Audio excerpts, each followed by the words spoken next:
Eccoci qua cari telespettatori, buona serata a tutti quanti voi, buona serata ai nostri graditissimi ospiti con cui affronteremo un tema molto importante, lo facciamo più volte sotto diverse sfaccettature, ma bisogna assolutamente parlarne per trovare delle soluzioni. Parliamo di persone anziane, molto anziane, di non autosufficienza e prima o poi si arriva, è auspicabile arrivare anche a questo punto perché vuol dire che si vive anche abbastanza a lungo, però tantissime famiglie hanno un anziano, un genitore o comunque un parente che si trova un po' in difficoltà. L'obiettivo sarebbe quello di riuscire il più possibile a far sì che la persona resti a casa, ma come, in che condizioni? Le persone, le famiglie sono in grado di sopportare questo onere, non solo un onere fisico ma anche di carattere economico, per dare una dignitosa assistenza alla persona, al di là dell'aspetto affettivo che è importantissimo. E poi dove non ci sono famiglie allargate, figli, nipoti che possono dare una mano, e sono tanti i casi di anziani soli, cosa è previsto, cosa fa l'amministrazione più vicina ai cittadini, il comune, cosa fa la regione, che ruolo viene ad avere la regione? Per parlare di tutto questo abbiamo qui con noi naturalmente lo SPCGL, ringraziamo Gino Ferraresso del Dipartimento Sociosanitario SPCGL del Veneto, grazie di essere qui con noi. Buongiorno a tutte e a tutti. E di consentirci di affrontare questi temi che sono anche un po' spinosi perché ovviamente hanno dei risvolti anche un po' così. Ben arrivata alla nostra collegata Chiara Luisetto, vicepresidente quinta commissione della Regione del Veneto, della Commissione Sociosanitaria, grazie di essere qui con noi, consigliera. Grazie a voi dell'invito. E ben arrivato fisicamente qui in studio Nereo Tiso, consigliere comunale di Padova, grazie anche a lei. Grazie, anche buon lei, pomeriggio. Buon pomeriggio, da molto tempo dentro l'amministrazione, quindi conosce le varie dinamiche. Allora, io direi di incominciare con lei, Gino Ferraresso, perché voi ci tenete a far sì, affrontare le criticità, per carità, della situazione delle case di riposo, abbiamo parlato più volte, torneremo a parlarne perché so che ai nostri telespettatori è una nota dolente, ma questo tema della domiciliarità perché vi sta così a cuore?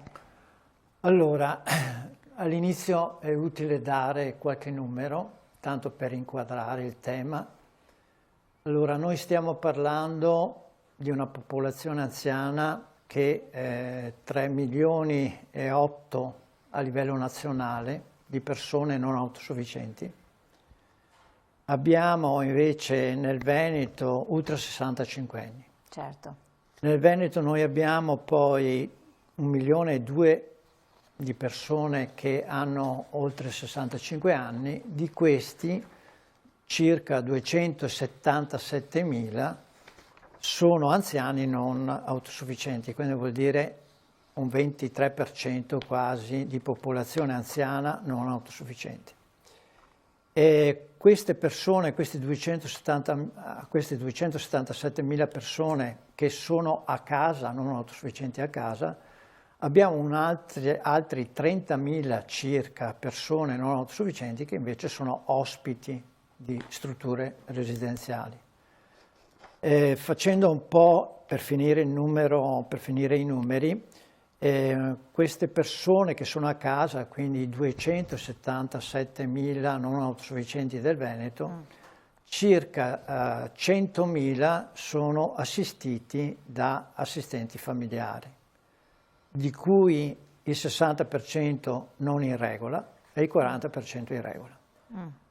Facendo le sottrazioni vuol dire che per quanto riguarda gli anziani non autosufficienti, noi abbiamo circa 180.000 caregiver, quindi persone, parenti, amici, conoscenti, volontari, caregiver che danno un'assistenza a questi anziani non autosufficienti. Dopo il tema del caregiver non è solamente degli anziani non autosufficienti, certo, ci sono anche i disabili e via dicendo. Quindi questo è un po' il quadro della situazione. Ultimo dato che secondo me è anche importante sottolineare è che nel Veneto noi abbiamo ultra 65 anni 450.000 persone sole in casa. Non tutte sono non autosufficienti, ma abbiamo anche questo dato che insomma è importante sottolineare. Allora, Come abbiamo visto, il fenomeno non autosufficienza nel Veneto, come in Italia, è collocato molto a casa, a domicilio. E quindi, al di là di potenziare i servizi, quindi i residenziali, le case di riposo, sicuramente c'è la necessità di attivare servizi, migliorare i servizi che ci sono nel territorio, sapendo che la competenza è diversa tra le istituzioni. Per fortuna, tra virgolette, ci sono le famiglie, ma per quanto riguarda le istituzioni, una parte è assistita, diciamo, da servizi, da prestazioni regionali, un'altra parte invece sono prestazioni dei comuni. Faccio qualche esempio per capirci. L'assistenza domiciliare integrata sono prestazioni che dà l'USL, quindi è di competenza della Regione. Invece il servizio di assistenza domiciliare è un servizio che è prettamente comunale. Quindi deve muoversi il comune. Quindi Dopo abbiamo, vedremo come, in che termini si riesce. abbiamo per esempio questi due grandi filoni, ma al di là di questi due grandi filoni dopo c'è tutta una serie di altre servizi, prestazioni che vengono fornite dal territorio, che è interessante dopo magari indagare con gli altri ospiti. Per esempio non solo i caregiver, ma c'è tutto il tema del co-housing, c'è tutto il tema dei sostegni economici che dà la Regione, che vengono chiamate impegnativa di cure domiciliari. Quindi ci sono tutta una serie di prestazioni che tra di loro molte volte non dialogano. Non si dialoga tra le istituzioni, quindi in particolare tra Regione e Comune. E tanto meno, cioè la cosa principale dovrebbe essere che l'anziano non autosufficiente viene preso in carico. Ecco, infatti io stavo pensando a questo. Infatti vorrei chiedere alla consigliera regionale, quello che diceva Gino Ferraresso è importante, perché chi ci sta ascoltando adesso dice io non ci capisco più niente, una cosa la deve fare la regione, una cosa la deve fare il comune, ma io cittadino, magari chi ci segue è una persona anche anziana che ha il coniuge che è in una situazione di questo genere, quindi siamo già a un certo livello. Cosa devo fare? Come faccio a attivare un aiuto anziché un altro? Poi le riporto anche una testimonianza di un caso reale, persona non autosufficiente che una volta alla settimana ha un supporto da parte del comune di Padova per la fattispecie, ma per il resto della settimana versa in uno stato di totale abbandono e quindi lì dice se non c'è una vicina che si prodiga verserebbe veramente in difficoltà. Ci ha scritto, ci ha sollecitato, ringraziamo anche questa signora di essersi fatta viva. Le giro la questione. Cosa fa la regione? Intanto grazie mille anche della possibilità di confrontarmi sul tema. Ho ascoltato con attenzione Gino Ferraresso e il quadro è abbastanza preoccupante, nel senso che è un bel quadro se pensiamo che la medicina ha fatto il suo lavoro e che quindi possiamo vivere più a lungo, però è un quadro di fragilità diffusa che inevitabilmente colpisce, come dire, una parte della popolazione sempre più ampia ed è, come si diceva, una parte della popolazione che spesso non ha una rete familiare in grado di prendersi cura. E questo esempio che lei poco fa mi ha fatto è proprio emblematico della situazione in cui ci troviamo. In molte città capoluogo del Veneto più della metà degli appartamenti sono occupati da una persona sola. Questo è un elemento che ci dice come sta cambiando il tessuto sociale e la demografia dei nostri territori. E una delle poche cose che non mente sono le proiezioni demografiche con le quali avremmo dovuto, a mio avviso, fare i conti molto prima di adesso come istituzioni e come politica, mi viene da dire, prima che come singole famiglie o cittadini. Allora, la situazione in cui si trova una persona fragile spesso è di disorientamento, anche la sua famiglia, perché sapere a quale sportello, a quale realtà rivolgersi, ovviamente il primo, diciamo, confronto deve essere sempre quello con l'assistente sociale del comune, che oggi è ancora l'assistente sociale del comune, ma a breve diventerà l'assistente sociale dell'ambito territoriale sociale, quindi una realtà più ampia che raggruppa diversi comuni e che speriamo non allontani la risposta, ma che dovrebbe essere il luogo in cui la persona trova le risposte in base alla sua fragilità. Oggi comunque l'assistente sociale è il primo confronto che si ha e attraverso questa figura professionale la persona fragile dovrebbe avere le risposte o quantomeno l'indicazione di che cosa ha diritto e quali sono le strade percorribili nella sua situazione. Molto spesso è così, a volte non lo è, nel senso che si deve girare più sportelli, molte realtà, prima di venire a capo su quelli che sono i propri diritti. Una delle innovazioni che la legge sugli ambiti territoriali sociali, che ha un sacco di difetti ma qualche pregio ce l'ha, aveva introdotto lo scorso anno, è quella di avere dei punti unici di accesso dentro le case di comunità, cioè un punto in cui la persona fragile arriva o un suo familiare arriva, dice io sto ad esempio accudendo una mamma, una vicina di casa come abbiamo sentito, che ha queste problematiche, a che cosa ha diritto questa persona, quali sono le opzioni sul tavolo e i percorsi possibili. Questi punti unici, lo dice la parola, di accesso dovrebbero aiutare nel mare magnum delle delibere regionali, contributi comunali, questioni legate alle leggi, magari contributi nazionali, dovrebbe esserci un minimo di faro nella nebbia e aiutare le persone a orientarsi. Io un paio di anni fa ho presentato un progetto di legge che con il gruppo Partito Democratico abbiamo ripresentato in questa inizio legislatura e che spero vada in discussione a breve e che assume il punto di vista non soltanto della persona fragile, ma di chi come quella vicina di cui abbiamo sentito parlare poco fa si prende cura di una persona fragile, magari non convivendo, e sono quegli oltre 100.000 di cui parlava Gino Ferraresso riguardanti la non autosufficienza, quindi persone che si prendono cura di una persona cara fragile per ragioni affettive, non per motivi economici, quindi non stiamo parlando di badanti, di assistenti familiari, ma proprio di qualcuno che si prende cura. In questo caso, in realtà in Veneto sono molti di più di quei 100.000, perché appunto c'è chi si prende cura di una persona con disabilità, di diverso tipo di fragilità, di chi magari ha vissuto un trauma e se lo porta avanti, di chi vive una situazione di dipendenza da sostanze molto grave, che arriva al punto da non essere più in grado di prendersi cura di sé. Allora, queste persone in Veneto sono un esercito silenzioso e silente, nel senso che la legge ad oggi non le vede, non le riconosce, non le forma e non le sostiene. Questo progetto di legge, che è, diciamo, figlio di uno studio di tanti progetti di legge che poi sono diventati legge in altre 13 regioni d'Italia, è un progetto che mira a dire: cari caregiver, care persone che si prendono cura, noi non possiamo prenderci davvero cura della vostra persona cara fragile se non aiutiamo anche voi.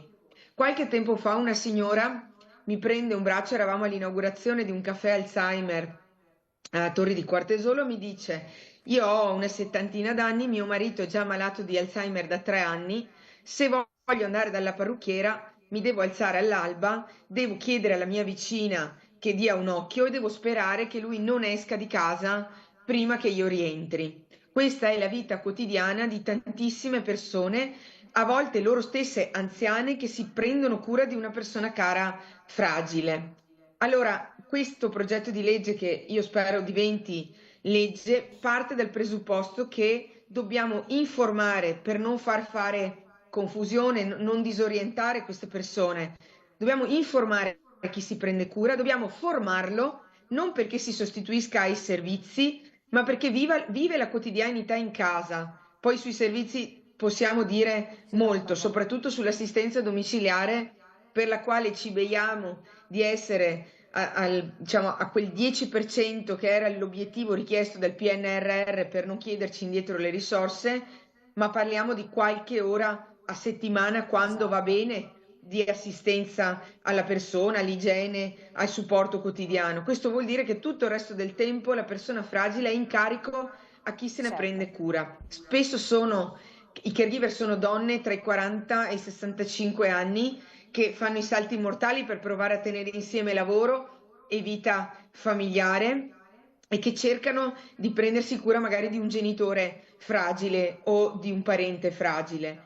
Allora, oltre all'informazione e alla formazione, questo progetto di legge prevede la possibilità di essere sostenuti psicologicamente e soprattutto il sollievo in caso di emergenza o programmato. Vuol dire che se io sono il caregiver, mi ammalo o ho bisogno di staccare, ho qualcuno, le istituzioni provvedono a programmare la presenza di qualcuno che mi aiuti e mi sostituisca. Questa non è fantascienza, in molte regioni d'Italia, in Emilia-Romagna questo accade da alcuni anni, il progetto di legge lì è diventato legge 10 anni fa, quindi io sono convinta che serva una strategia, e chiudo, una strategia su più fronti.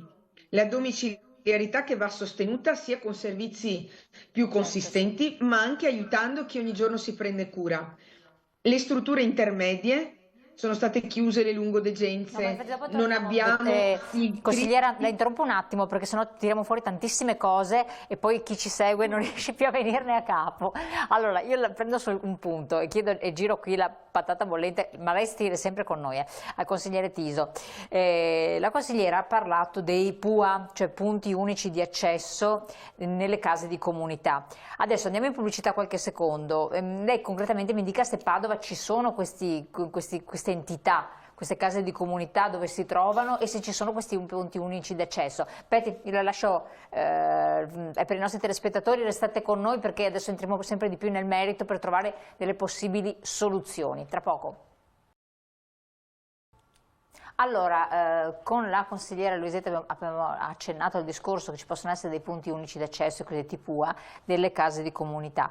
L'esempio concreto, Padova, dove sono queste strutture? Quali sono questi punti unici d'accesso? Perché non credo ce ne siano proprio a Padova. A Padova Chi città deve farli? ce ne sono, ma io credo che il lavoro sia quello della regione, perché alla fine il comune di Padova è attrezzato per fare non sanità ma fare sociale. Quindi il lavoro che fa il comune di Padova nei confronti degli anziani è un lavoro che dovrebbe andare, diciamo, di pari passo con il lavoro del sanitario, perché se è socio-sanitario all'altezza. E quindi noi facciamo continuamente richieste e lavoro per tentare di far vivere meglio i nostri anziani, perché come abbiamo detto prima, cioè, l'aumento esponenziale della vita è positivo da un certo punto di vista, però non sempre la vita raggiunge qualità importanti. Allora, il lavoro che noi facciamo è quello, se da una parte la consigliera Luisetto diceva ma questi si rivolgono ai servizi sociali, noi facciamo il lavoro opposto, andiamo ad incontrarli a casa. Quindi esiste un progetto del PNRR con un fondo che ti dice guardate, lavorate perché gli anziani ci sono, sì. Spesso non si vedono, spesso rimangono sempre a casa e se tu non vai a trovarli, questi non esistono, ma proprio non esistono. Quindi ci sono delle sperimentazioni che noi abbiamo fatto in un quartiere e abbiamo monitorato, credo, oltre 500 anziani, over 75, e ne abbiamo incontrati 260 circa, di cui tra questi 260, 10 erano assolutamente sconosciuti, sempre in casa, isolati, completamente isolati, cioè non avevano alcun contatto con l'esterno. Ma allora, esatto, ma siccome ci sono più di 10 nel territorio di Padova e provincia? Il lavoro che si sta facendo attraverso, anche noi abbiamo le consulte a Padova, quindi il lavoro è di monitoraggio continuo, non di abbandono degli altri 250, perché è un lavoro difficile, lungo, perché mica si vanno a trovare a casa, quindi si hanno degli operatori che suonano il campanello, non più fanno la telefonata, ma vanno lì, quindi anche la diffidenza, è tutto un lavoro molto complesso. Ma non c'è un protocollo, non so chi ci sta ascoltando, poi dice vabbè, io adesso ti sto ascoltando, sono solo, l'unica cosa che posso fare è muovere il telecomando, poi quando viene una persona una volta ogni 4 giorni, una badante eccetera, che mi cambia, Dio mi dà una grazia e mi fa la spesa. Non posso scendere da 3 piani di scale perché non ho l'ascensore. Cosa devo fare? Chi devo chiamare? Deve chiamare il comune, numero generico, generale, diciamo, e poi chiamare i servizi sociali. Cioè il lavoro che fa il comune, ripeto, andarli ad incontrare, ma non tutti si possono incontrare. Quindi chiamare, venite a casa mia. La persona che si trova in questo momento, che ci sta ascoltando alla TV e che è in difficoltà, che è sola, non ha nessuno che va a fargli la spesa, chiama gli uffici comunali, il centralino, gli passano gli uffici stabiliti e mandano generalmente delle persone che li aiutano. Ma quante volte alla settimana? 1, 2, dipende dalle esigenze e dal numero di persone che abbiamo a disposizione, perché non è che magari ci fossero persone disponibili. Bravissimo, per ogni e anziano. ha toccato un aspetto importante, Sì. consigliere. Perché io questo lavoro, poi qualcuno aveva parlato di co-housing prima, ecco, anche su questo, cioè sono dei fondi di PNRR, ti dicono stai attento, fai una sperimentazione per tot condomini e anche lì si sono individuati dei condomini dove ci sono delle persone anziane, un numero di persone anziane. Naturalmente qua è un lavoro che viene fatto da operatori che mettono assieme tutti, perché è mica facile mettere assieme le persone anziane, perché anche loro hanno la loro personalità, le loro esigenze, diverse una dall'altro. Cioè quelli che sono disposti a lasciare la propria casa e andare in questa struttura per... Sì, diciamo che si cerca sempre non di portarli fuori dalla loro abitazione, ma di trovare dei condomini dove ci sono, dove ce ne sono, perché portarli fuori dalla loro abitazione diventa non solo complicato, ma diventa un trauma. E quindi siccome si vogliono far star bene, non traumatizzarli, questo è l'elemento attraverso quindi degli operatori che vanno ad incontrarli. Naturalmente c'è tutto un lavoro precedente prima di arrivare all'incontro, che è alle telefonate, a dire chi andrà, fotografie, cioè c'è tutto un lavoro di premessa, diciamo, prima di arrivare ad incontrare le persone e proporre loro questo, diciamo, percorso di vita comune, ma di possibile tranquillità comune, perché, ripeto, è difficile scardinarli a volte e trovarli. Quelli che vanno, come dicevamo prima, nelle strutture protette sono pochissimi, perché uno deve essere veramente al limite della vita per riuscire ad entrare nelle strutture protette. Poi ci sono i caregiver, ma mica tutti possono né pagarsi i caregiver, né avere una rete familiare, né avere una rete sociale. No, e si trovano isolati, magari con una pensione anche dignitosa, posso dire, però mancando della rete sociale si chiudono e non telefonano, non hanno niente se non quei pochi passi che fanno per andare a fare la spesa. Ma io provo a immaginare, adesso noi ci avvaliamo dell'intelligenza artificiale e poniamo le domande, dico, io porrei la domanda all'intelligenza artificiale, trovami la soluzione, persona non autosufficiente in città di Padova, che cosa deve fare, protocollo, però una persona anziana di 90 anni non ha queste capacità. E quello che chiedo a lei, Gino Ferraresso, qua parliamo di una benché vada una volta alla settimana, 2 volte alla settimana, e qui coinvolgo anche la consigliera Luisetto, che ha come consigliere nell'autismo sensibilità, ma è sufficiente questo per far sì che la persona che non è più autosufficiente possa stare a casa, un assistente sociale che va lì un'ora in corsa /2 alla settimana, il resto che cosa fa sta persona? Se ha quelle pensioni, comunque voi sapete, si sanno i costi di una badante, adesso poi non vogliono neanche più dormire a casa le badanti, c'è l'altro la novità, anche questa, perché non sono più le badanti di una volta, c'è stato anche lì un turnover generazionale, per cui questa è, come si fa a parlare di alternativa alla domiciliarità quando questa è la situazione, ben che vada, ti vengono anche 2 o 3 volte a settimana, che fai? Mi verrebbe da rispondere in maniera molto semplice: occorrono molte più risorse e questo dipende dalla volontà politica, non solo risorse ma anche programmare gli interventi per tempo, perché la questione della non autosufficienza non è che nasce oggi, si conosce da decenni e da decenni si sa che non è che miglioreremo il rapporto nascite e rispetto agli anziani.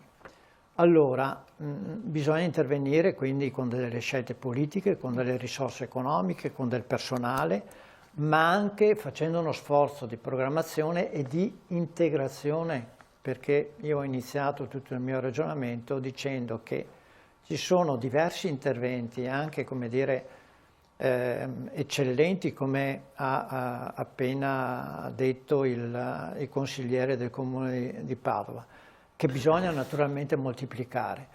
C'è un nodo, secondo me, molto delicato, che è quello dell'integrazione tra sociale e sanitario. Perfetto. Eccola. Cioè il tema è la non autosufficienza ci sta in mezzo, nel senso che una parte sociale e una parte alcuni invece interventi sanitaria. li fa il comune, alcuni Sì. interventi li fa, ma chi decide in fondo quante ore, quando andare da Gino Sì. Ferraresso, punto interrogativo. Bravo, poi eccolo qua, consigliera Luisetto, scelte politiche, e qui stiamo parlando di aspetti molto importanti, e poi chi fa cosa e quanto, perché effettivamente quando si parla di non autosufficienza, io direi che addirittura l'aspetto sociale diventa marginale rispetto all'urgenza assistenziale di tipo sanitario, e lì è il nodo.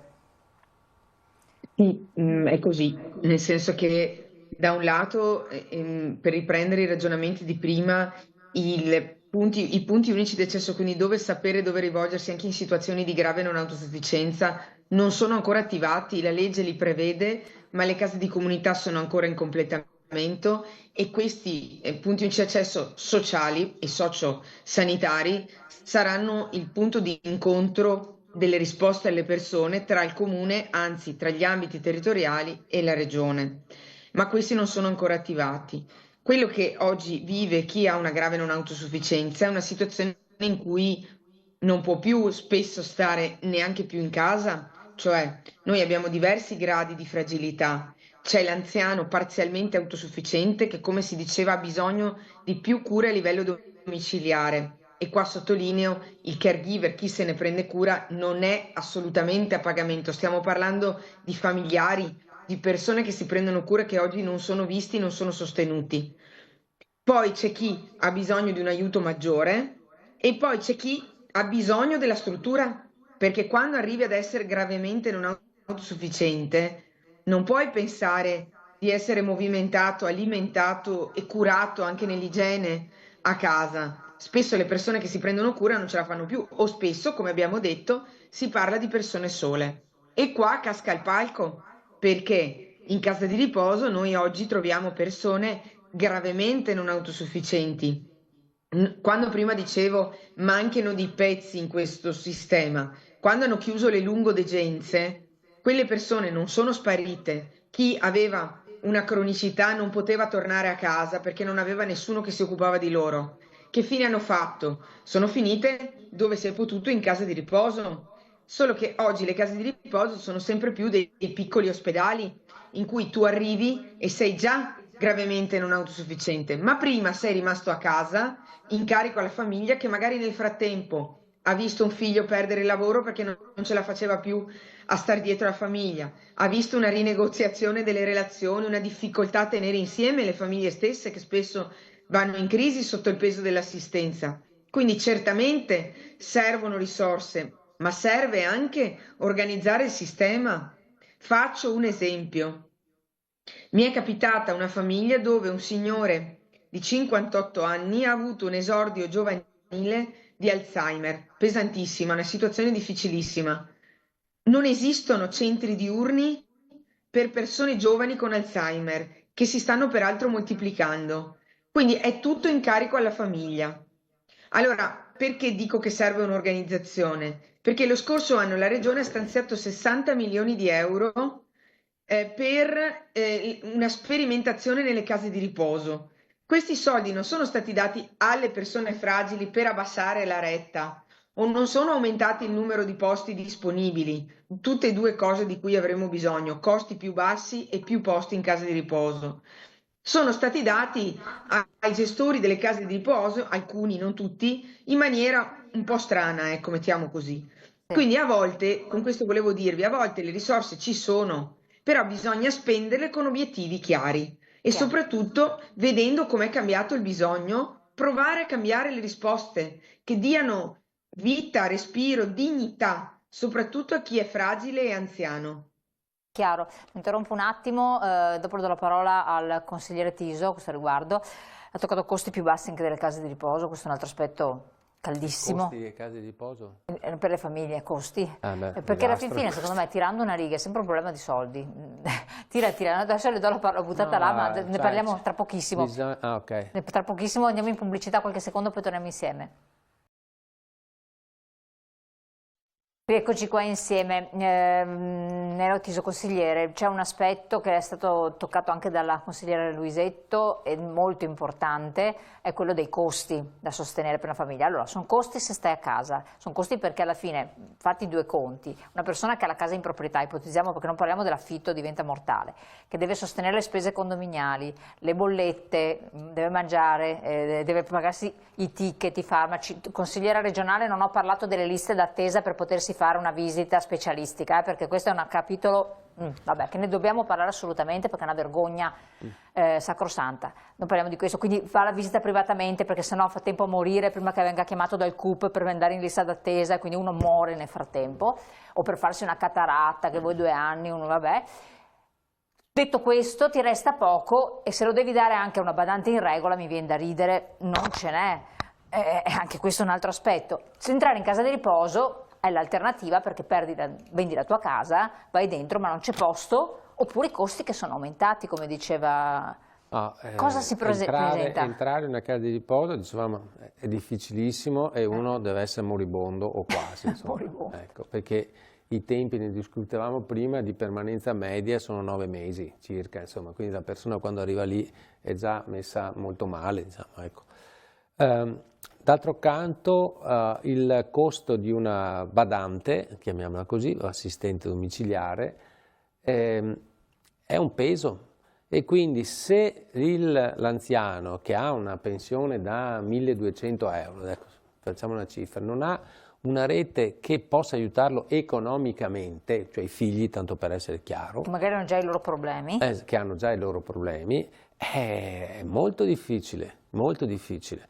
Terzo elemento. E scusi se la interrompo perché dobbiamo parlare sempre in proiezione, se no i nostri telespettatori non riescono. Sì. Da qua in avanti le pensioni non saranno pensioni ricche, ma saranno pensioni terrificantemente basse. Le pensioni, se fino a 20 anni fa era una pensione di tipo retributivo, adesso per chi è stato fortunato come sottoscritto ha avuto un regime misto, ma gli altri avranno solamente contributivo, quindi dovranno lavorare una serie di anni sicuramente superiore a quelli degli altri. E quindi il futuro non è che si vada verso l'età più giovane, diciamo, ma l'anziano aumenterà come numero sempre di più, e quindi la tutela che deve avere deve essere sempre maggiore, perché se si lascia in capo solo ai comuni che devono inventare qualcosa per riuscire a gestire gli anziani è veramente complicato, senza contare che i comuni già versano la retta o parte della retta alle persone che sono in casa di riposo, non ce la fanno. Questo è assodato, insomma, quindi i comuni alla fine devono fare conto di questo. Però diciamo che per fortuna, tra virgolette, nell'attualità esiste anche una rete di volontariato. Ma non si può speculare sul volontariato. No, ma che esiste. Lo so, questo non vuol dire che... Ma sembra che il pubblico si appoggi sul fatto che c'è il volontariato. No, non è che il volontariato, scusa, che il pubblico deve appoggiarsi sul volontariato, ci mancherebbe. Io dico che esiste, che esiste. È un bene o un male? Diciamo che è un male da un certo punto di vista, perché le risorse, e questi bisognerebbe fare una forzatura nei confronti di chi dovrebbe metterci le risorse. Dall'altra parte è un bene perché io devo risolvere in questo preciso istante, prima dicevamo, l'assistenza domiciliare è una volta alla settimana. E gli altri 6 giorni, quando uno si trova solo? Perché dopo, va bene, dobbiamo mettere risorse, dobbiamo lavorare, la legge presentata dal consigliere Luisetto. Ma chi ha un'emergenza ce l'ha ora, adesso? Esatto, ce l'ha ora, adesso. E allora, l'ora adesso dobbiamo dare una risposta per quanto possibile. E quindi, se la risposta del comune è questa, perché questa è possibile in base al numero cosa fa la persona? Cosa fa la persona? Quindi l'ulteriore risposta, che non è la risposta sufficiente, la risposta che tutti vorremmo, ma è la risposta che in questo momento c'è, è che esiste anche il volontariato, che se non esistesse bisognerebbe inventarlo. Ecco, consigliera Luisetto, ma è corretto speculare su questo, siccome poi è un problema che adesso c'è in Veneto, dove questa è la situazione, ma se poi parliamo in altre regioni è lo stesso, dove il volontariato è meno presente e la situazione è ancora più grave. È corretto speculare sul terzo settore? Il terzo settore, quindi, che raggruppa tante realtà e tanti filoni, ha al suo interno anche una mole di volontariato senza il quale in questi anni il castello sarebbe crollato molto prima, il che però non può essere un alibi, e penso alla regione, insomma, o al pubblico per No. appaltare dei pezzi di cose che non fa, diciamo, Non possono, a no, chi alibi. le fa volontariamente. Certo Se che no. sono delle risorse, condivido con quello che diceva il consigliere, sono delle risorse importantissime perché se non ci fossero sarebbero guai seri, anche solo la compagnia all'interno delle strutture, il supporto nei trasporti, penso da e per i centri diurni, spesso sono associazioni di volontariato, i trasporti per fare le visite in ospedale per l'anziano che non ha, a un prezzo calmierato, per un anziano che non ha nessuno, sono tutte attività che il volontariato sta facendo in maniera importante. Ecco, diciamo che all'alba dell'attivazione dei nuovi ambiti sociali e quindi di questi comuni che si mettono tutti insieme e organizzano i servizi sociali insieme, e questo dovevano partire ad aprile adesso, ma da quanto ho capito ci sarà la proroga di un anno perché i comuni sono nella confusione più totale, ma all'alba di questa riorganizzazione anche il terzo settore, quindi il no profit e il volontariato, bisognerà che si siedano a un tavolo col pubblico e ci sia chiarezza nei compiti, nelle funzioni e in chi fa cosa, soprattutto in chi ha la responsabilità di fare cosa, perché altrimenti lo scaricabarile poi ha come ultimo anello sempre quello più fragile, cioè di chi Infatti. non trova risposte, e questo non può essere, se vogliamo essere una società civile, non ce lo possiamo più permettere. Ecco, mi diceva i comuni sono nel totale dissesto, oltre No, al no, fatto, dissesto no, dissesto no, No. però sono lontani dal realizzare tutti questi step. no, ci vuole tempo, organizzazione, sapere, come diceva la consigliera, sapere quello che uno deve fare, perché non è che Ma chi ve lo deve l'ambito dire? territoriale te lo metto lì e dopo arrangiati, no, non funziona così, perché i comuni che si mettono assieme devono anzitutto avere tavoli di lavoro comune con la regione, con il volontariato, col terzo settore e naturalmente tra i servizi sociali di diversi comuni, perché può essere sicuramente positivo la collaborazione tra comuni e ci mancherebbe, però la positività si costruisce con pazienza, con risorse, forse se l'ha dimenticato la consigliera Adesso Luisetto, sentiamo l'aspetto con delle risorse che sono risorse ovviamente economiche, ma anche risorse di tipo di personale, di competenze. Allora si riesce a lavorare assieme,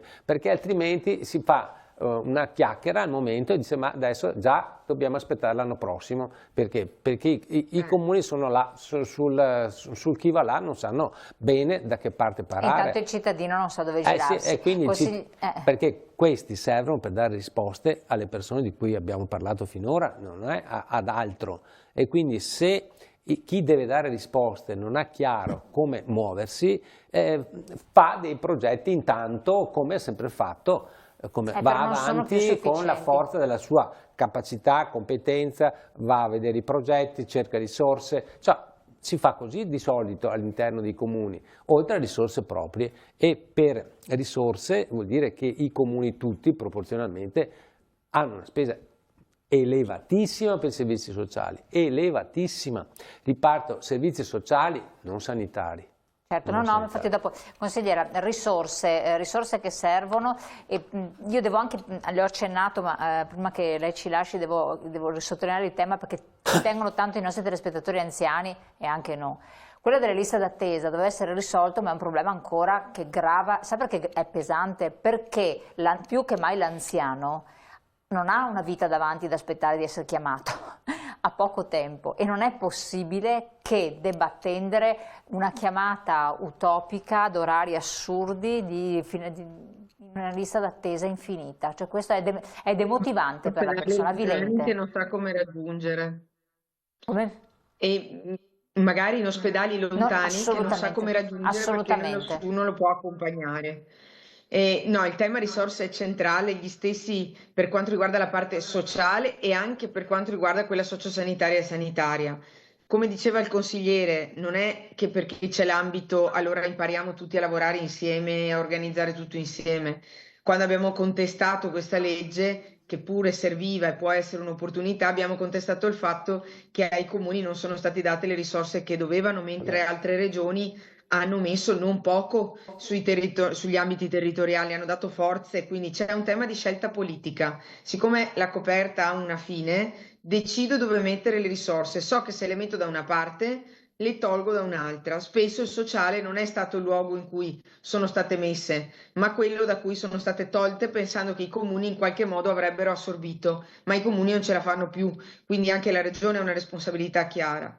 Sulle liste d'attesa, a noi ci hanno spiegato per 2 anni e mezzo, io sono entrata in consiglio regionale 2 anni e mezzo fa, avevo fatto il sindaco prima e quindi l'altra faccia della medaglia la vedevo, ma ci hanno spiegato che adesso in questi anni hanno risolto ogni problema di liste d'attesa. Poi però incontriamo le persone e dicono: ma io vivendo nel Bassanese, una signora anziana, io devo andare ad Asiago in montagna con la neve per poter fare un piccolo intervento o anche soltanto una visita per capire se poi mi faranno l'intervento, non so come andarci.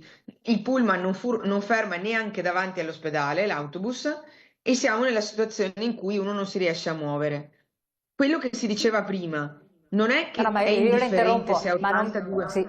No, io lo interrompo solo questo, ma non è tanto quell'aspetto che è gravissimo, è il fatto che una persona a Padova, io ho fatto la prova prima, chiama il CUP quando risponde, dopo un secolo che risponde, Sì, sì. ti E ti dicono mettono non c'è in posto lista in lista, d'attesa. non c'è posto per un Non c'è qualsiasi tipo posto. di diagnostica, ho provato 4 diagnostiche diverse, non c'è posto, attendere la lista d'attesa. Fatto il tentativo, guardi, prima della trasmissione, per cui le dico una cosa freschissima, città di Padova. No, no, ma CUP, beh, questo è quello che passa da quello che ci hanno raccontato in questi 2 anni, e cioè che è tutto, in questi ultimi anni, che è tutto a posto, che le liste d'attesa, appoggiandosi al privato convenzionato, si sono risolte, e la realtà dei fatti, perché la realtà è che le liste d'attesa ci sono ancora, soprattutto in alcune specialità, per esempio l'oculistica, e non è indifferente se una persona a 82 anni aspetta 1 anno, 2 anni o no. 3 mesi per fare la cataratta, perché ti cambia la qualità della vita e puoi diventare non autosufficiente in questo senso.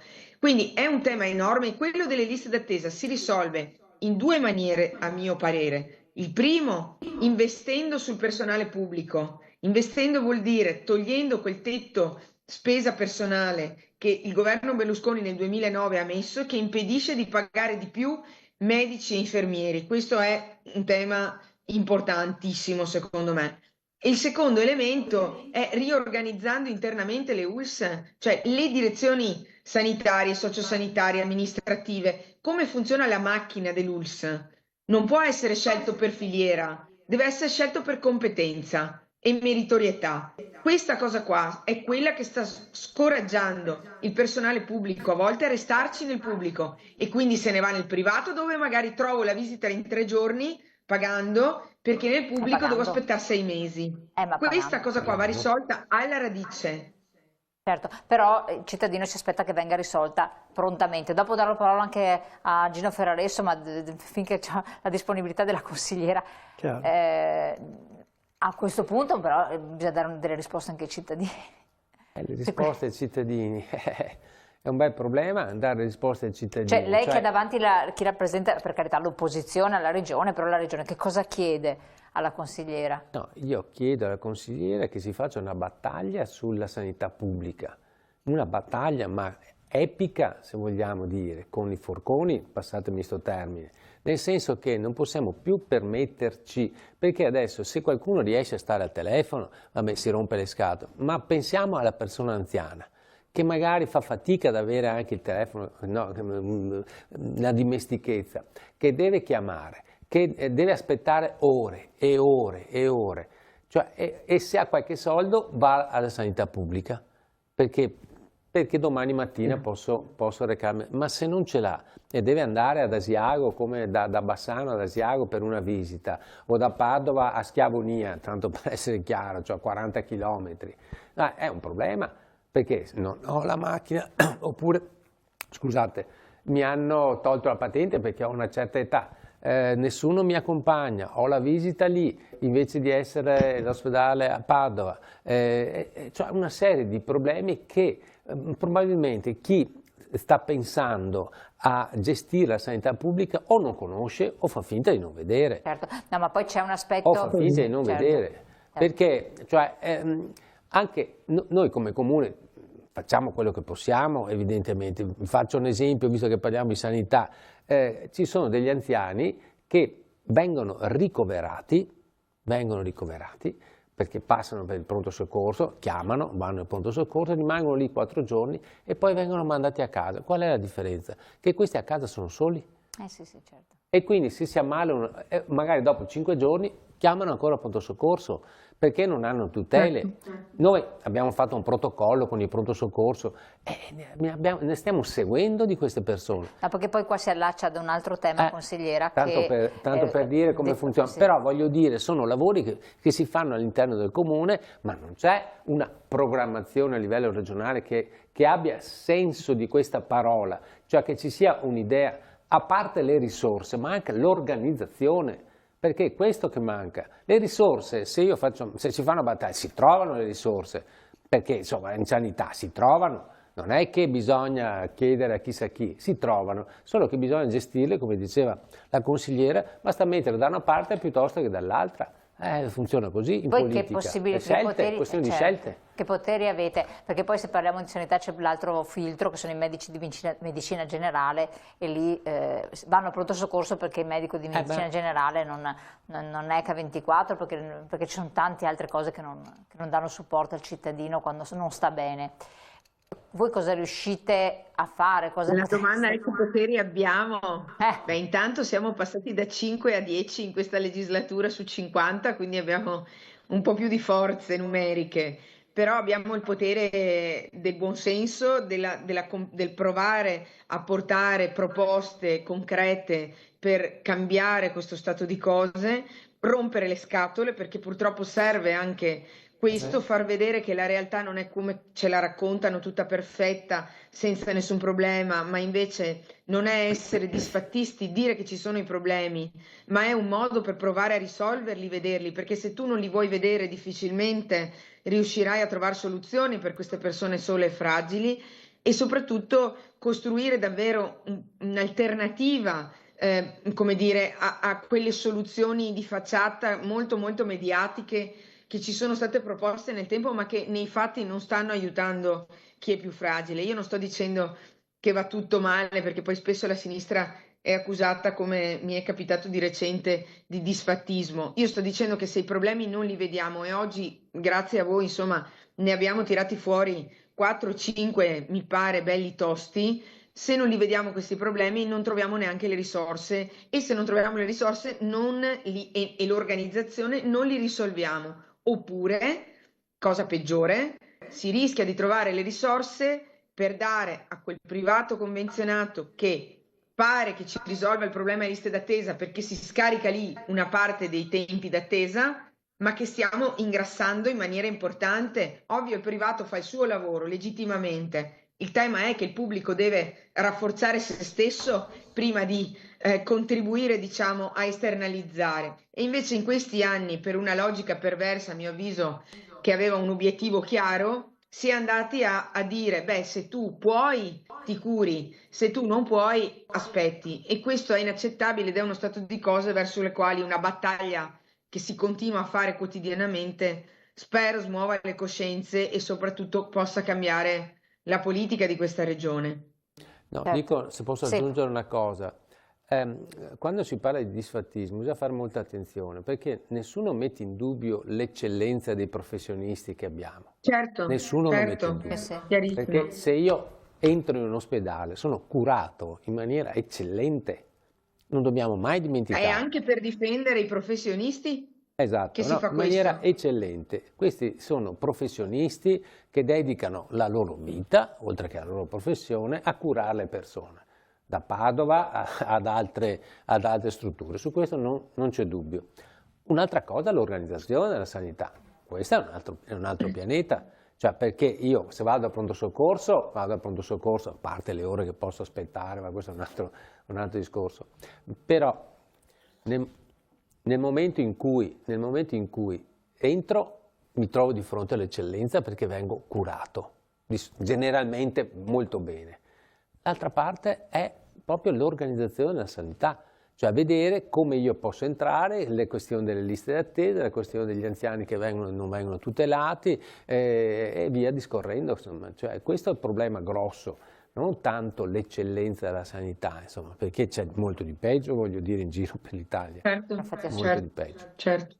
Assolutamente, no, Condivido. poi sono diversi capitoli perché abbiamo parlato di quello sociale che ha una sua rilevanza, però quello sanitario è strettamente legato perché stiamo parlando di fragilità, di persone che sono particolarmente fragili e tra l'altro i numeri sono impietosi perché da qua in avanti, nei prossimi, mi pare del capitolo 30 anni, questi baby boomers attuali diventeranno pensionati, diventeranno super anziani e se non si provvede adesso anche in proiezione, a parte con rispetto parlando chi già adesso è in una situazione di emergenza, io non so che fine potremo fare noi, e questo è il discorso, per cui bisogna pensarci prima, non lavorare sempre con l'affanno, perché sennò l'alternativa qual è? L'alternativa mi viene da pensare, però tanti lo fanno, come i giovani vanno all'estero perché all'estero trovano risposta a quelle che sono le loro aspettative e gli anziani troveranno il paese pinco pallino della situazione dove troveranno risposta alle loro aspettative di una vita meno costosa e più congrua, non lo so, almeno dicono almeno morirò in serenità in un paese migliore, cioè è brutto dirlo, consigliera.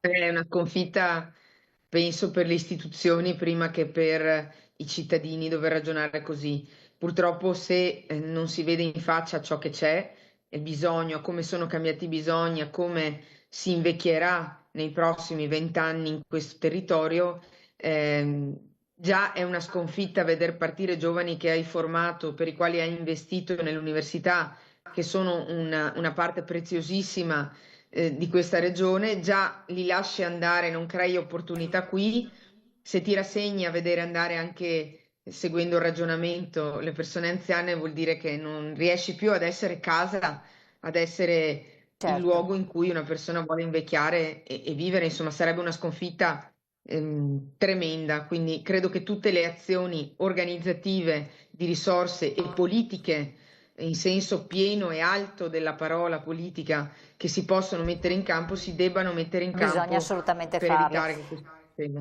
Che siamo in chiusura e allora a lei la parola adesso perché ha sentito con un bel confronto che comunque speriamo possa essere costruttivo, cosa dice? Allora è difficile tirare delle conclusioni, ma cerco di fare lo stesso. Intanto, oppure cosa volete fare voi? No, ma in generale io penso che c'è, non solo in questo paese purtroppo, una narrazione che è molto lontana dalla realtà. Mi riferisco alla sanità, oggi parliamo della non autosufficienza, e questa narrazione poi crea confusione nei cittadini, non capiscono cosa è vero e cosa è falso. Allora, io per lavoro sono abituato a legarmi ai numeri, perché penso che i numeri identificano poi la realtà. Se parliamo di non autosufficienza e domiciliarità, anche in questo caso vi do due numeri sui quali ragionare. Allora, parlavamo di assistenza domiciliare integrata. Nel Veneto ne hanno usufruito nel 2024 143.000 persone, pari al 12% della popolazione ultra 65 anni.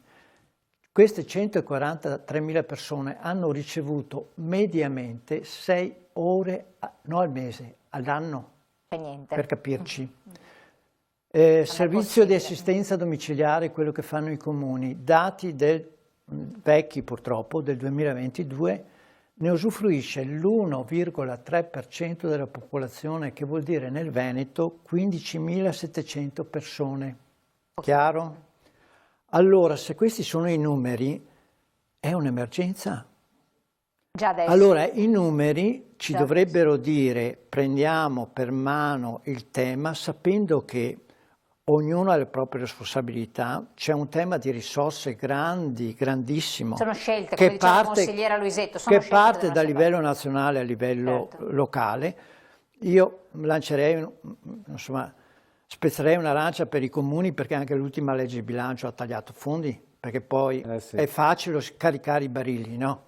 Sì, Quindi bisogna stare attenti. Milioni di... Però è vero che i comuni su questo c'è l'opportunità degli ATS, come si diceva prima, di un'organizzazione dove i comuni, tra virgolette, sono costretti a gestire insieme, non è semplice, i servizi sociali, ma questo potrebbe dare una risposta anche organizzativa, perché è anche vero che il comune è grande e riesce a dare una risposta al servizio di assistenza domiciliare, ma quello piccolo è molto in difficoltà. Se già riuscissimo in ambito territoriale e sociale, sto parlando di Padova piuttosto che altri ambiti, riuscissimo a fare un unico regolamento dove prevedo le stesse prestazioni e per esempio la stessa compartecipazione, perché per esempio quando io vado a fare l'assistenza domiciliare, il comune va a fare l'assistenza domiciliare a casa dell'anziano o della persona, ci sono comuni che prevedono una compartecipazione, ci sono comuni che la danno gratis, ci sono comuni che danno la compartecipazione in base all'ISEE a 9.500 euro e l'altro a 15.000. Se facessimo un regolamento unico per chiudere proprio, c'è una campagna nazionale dello SPI-CGIL nazionale. Avremo cura di te?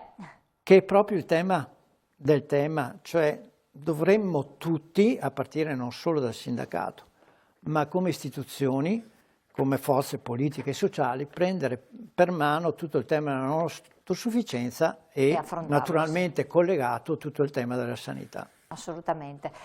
Consigliera, noi siamo giunti al termine, la congediamo perché sappiamo che è in corsa, quindi la ringraziamo tantissimo di essere stata qui con noi, veramente speriamo che possiate fare qualche cosa in un modo o nell'altro, i cittadini aspettano con urgenza delle risposte, quindi grazie di essere stata qui con noi e ci vedremo anche un'altra occasione. Grazie molto. Grazie davvero. Consigliere Tiso, grazie anche a lei. Grazie speriamo a voi che per quel che riguarda le competenze del Comune riesca ad incontrare più persone possibile per dare una mano, un aiuto, il lavoro si sta facendo nei quartieri, si sta facendo con le consulte, si sta facendo un lavoro capillare.